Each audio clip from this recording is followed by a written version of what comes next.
Espace TV. Espace TV, le journal de 13h.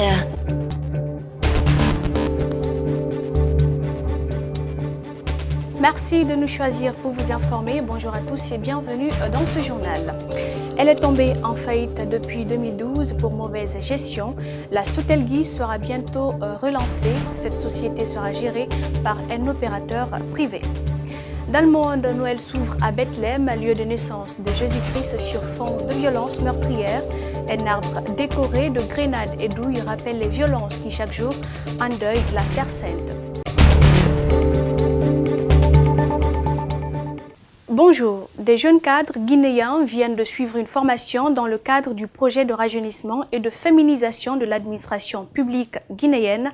La formation terminée, ces jeunes issus des différents départements ministériels souhaitent que ce projet soit pris en compte par le futur gouvernement qui devrait bientôt être mis en place. Mohamed Damaro Camara, reportage.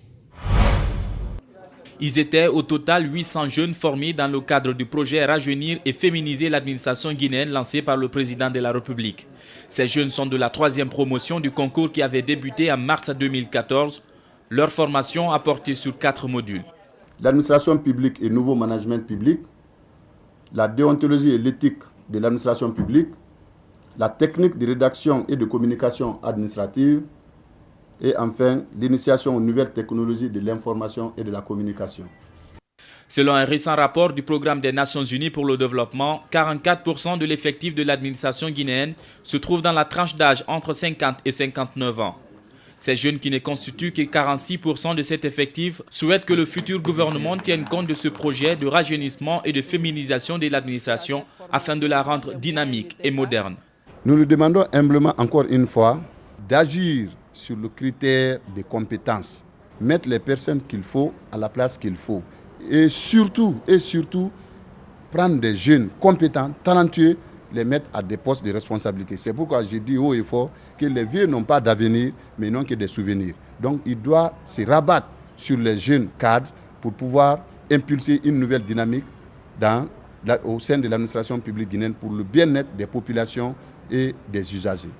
L'accès au poste de responsabilité des jeunes au sein de l'administration guinéenne est une recommandation de ce projet ficelé par l'État guinéen et la coopération française. Sauf que cette recommandation peine à être appliquée car les 2 premières promotions sortantes n'ont jusqu'à ce jour pas pu bénéficier de cette opportunité. La Société des télécommunications de Guinée, Sotelgui, sera bientôt relancée. Elle était en faillite depuis 2012. L'annonce a été faite par le ministre des Postes et Télécommunications ce jeudi. Les équipements sont déjà prêts. Il suffit maintenant de recruter un opérateur efficace. La gestion de la société ne reviendra à l'État qu'après 3 ans d'exercice. Ceci pour une bonne survie de l'entreprise. Mariam Nabé, Mamadou Souma nous en disent davantage. La Société des télécommunications de Guinée, Sotelgui, fermée depuis 2012, sera bientôt relancée selon le ministre des Postes et Télécommunications. Les équipements sont prêts. Cette fois, la Société nationale de télécommunications vient avec des innovations. Nous sommes en phase de test sur l'interconnexion. Le test interne est déjà fait. Nous avons fait des appels. La qualité est bonne. L'Internet, le débit est très fort. Eh bien, aujourd'hui, Sotelgui a reçu les équipements de dernière génération, le 4G. De Conakry jusqu'à l'intérieur du pays, toutes les stations sont déjà équipées. Eh bien, on n'attend que le recrutement de l'opérateur pour ouvrir le réseau. Parce que nous avons décidé que désormais, ce n'est plus l'État qui gère Sotelgui, pour éviter ce que nous avons connu. Pendant au moins 3 ans, la société sera gérée par un privé. L'appel d'offres lancé il y a longtemps exige de l'efficacité de la part des nouveaux preneurs.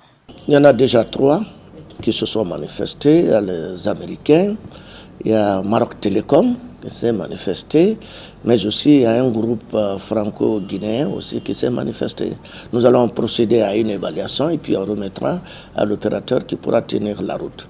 Mais ce qu'il faut retenir, c'est qu'il faut que l'opérateur d'abord ait une expérience très longue, n'est-ce pas, pour gérer des sociétés qui ont souffert, comme Sotelgui. La Société des télécommunications de Guinée version 2 aura besoin d'un effectif raisonnable et une gestion axée sur les résultats. Il n'y aura pas plus de 500 personnes.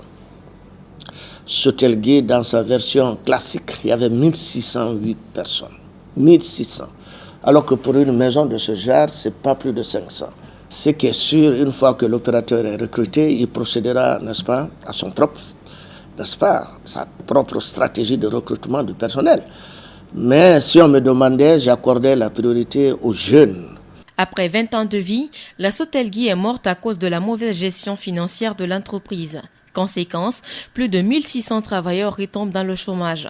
Sa relance sera une source de revenus pour l'État et une opportunité d'emploi pour les jeunes. Saisi de faux médicaments au port autonome de Conakry, ce coup de filet doit sa réussite à la modernisation des infrastructures portuaires par la Direction nationale des douanes. L'auteur de cet acte est connu mais n'est pas arrêté pour des fins d'enquête. Djibril Ba, Alseni Camara, reportage. Il y a des emballages, amoxicilline et paracétamol. Ces accessoires sont importés pour contenir ces produits qui sont et ne restent que du sable. Je ne trouve pas de mot devant du sable que tu vas enfuir dans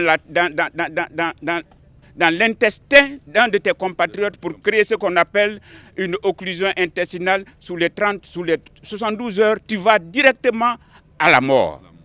Je vous en prie, c'est criminel. C'est plus que le mot criminel, parce que criminel, je crois que ces gens-là ont une autre idée derrière leur tête. À ce jour, combien de Guinéens ont-ils rendu l'âme suite à l'usage de ces produits contrefaits? Ont-ils eu la conscience du danger qui les guettait? La réponse préoccupe l'Association des consommateurs de Guinée. Vous allez comprendre une fois que ce qui se passe dans notre pays ne se passe nulle part ailleurs. Et l'appel que je voudrais lancer à l'endroit des autorités guinéennes, c'est de demander au président de la République humblement de renforcer ce service. Parce que ce qui se passe dans notre pays, comme je l'ai dit à l'entame, ne se passe nulle part ailleurs. Vous constatez vous-même, ça ce sont des capsules qui sont fabriquées, qu'il n'y a rien dedans. Et à l'intérieur de ces capsules, vous trouverez du sable fin qu'on emballe. Et vous allez comprendre que ces usines ne sont nulle part, ils existent ici en Guinée avec la complicité de certains Guinéens. Ces faux médicaments ont des appellations diverses. L'importateur les a fait accéder au port sous l'étiquette des marchandises diverses. Dieu, il ne fait rien pour rien. Dieu a fait ça pour montrer à la face du monde de quoi la Guinée souffre. C'est très important ce que je dis. Vous avez compris, depuis juin, on a déclenché une mission ici. En droite ligne, la volonté politique du président de la République, le professeur Alpha Condé, pour faire de la Guinée un pays propre. Un pays où le consommateur va se dire désormais, alhamdoulilah. J'ai dit l'autre jour avec le ministre du Commerce que la Guinée, le marché guinéen est une poubelle mondiale. Voilà l'une des preuves. Reste à savoir où les enquêtes nous mèneront pour traduire l'importateur en justice.